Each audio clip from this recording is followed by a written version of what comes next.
In this video, we're going to discuss the 3 ways that you in this class would be asked to find confidence intervals. So the first is one that we've actually already done.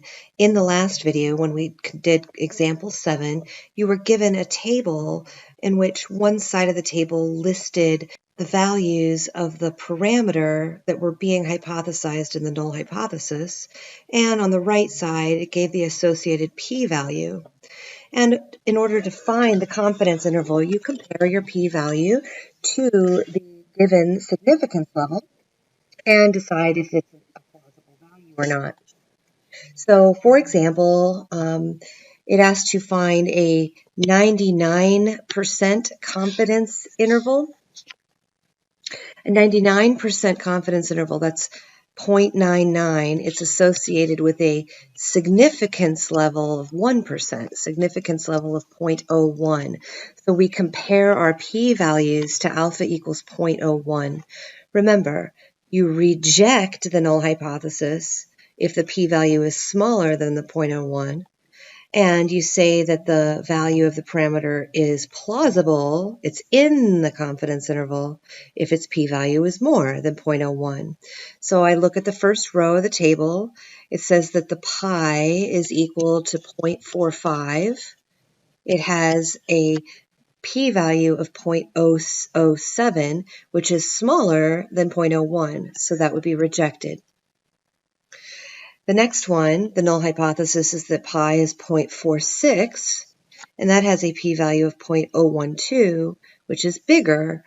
So this is in the 99% confidence interval because it's a plausible value of pi. It had a p-value bigger than 0.01. Similarly, the next row, when you have pi equals 0.47, has a p-value bigger than 0.01. All of these p-values are bigger than 0.01, all the way down to pi equals 0.59. So that is also in the 99% confidence interval. So the 99% confidence interval estimate of the true population proportion is from 0.46 up to 0.59. You could draw that out. You have 0.46 on the lower end, 0.59 on the upper end. Find the value in the middle, to be 0.525 if you add them together and divide by 2. And that makes the margin of error, this distance, 0.035. So another way to write the 99% confidence interval is to say that it equals 0.525 plus or minus 0.035. We're 99% confident that the true value of the population proportion is between 0.46 and 0.59. Now, it did say in the same problem, we could also use this table to find a 95% confidence interval. I'll do that one in blue. That would mean our significance level is 0.05.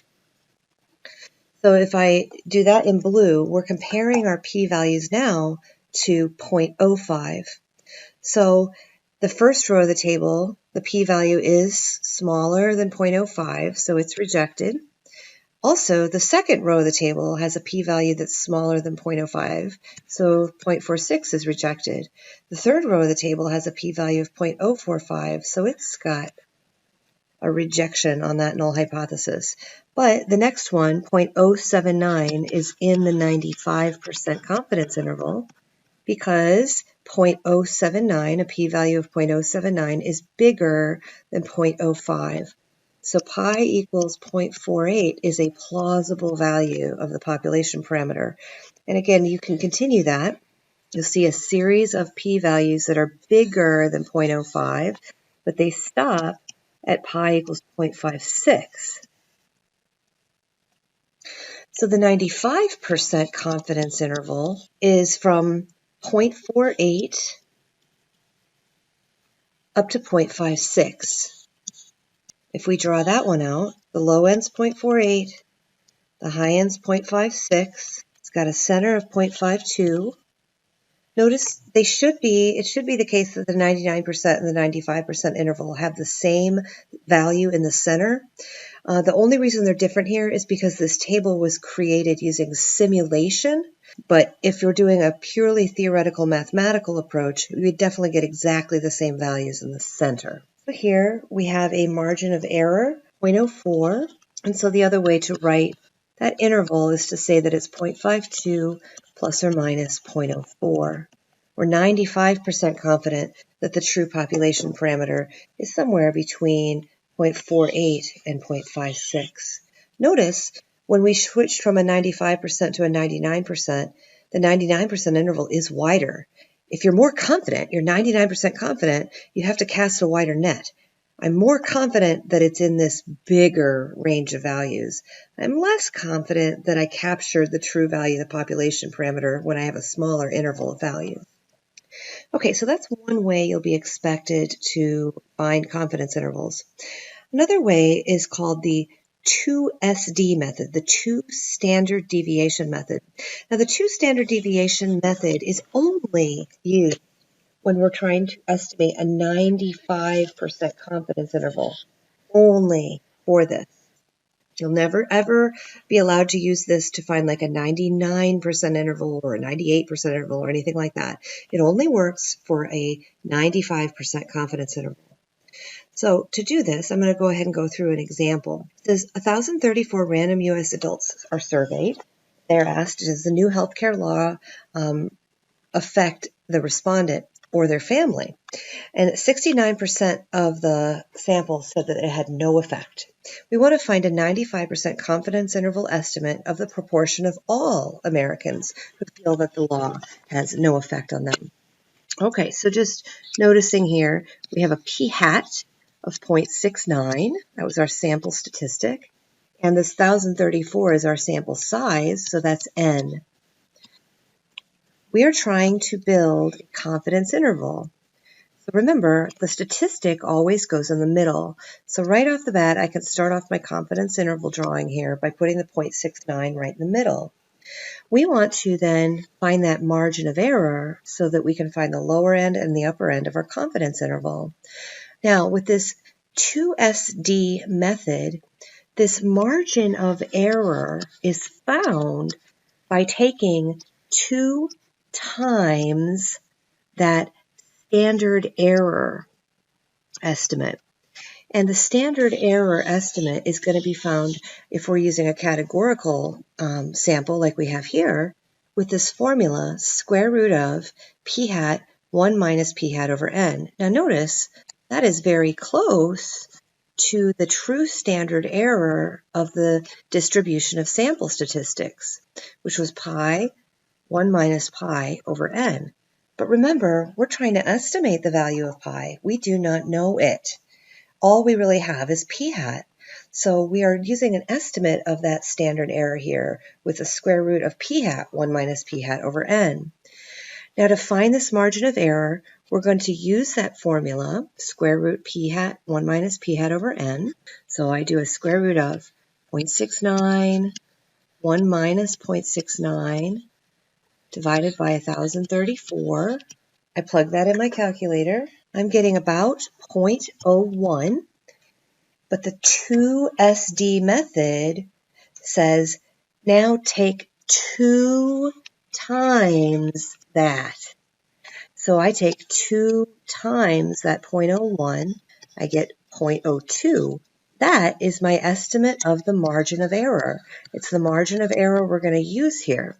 So that equals 0.02. So I'm going to add 0.02 to 0.69, and I'm going to subtract 0.02 to the 0.69. So the upper end of the confidence interval is 0.71, and the lower end is 0.67.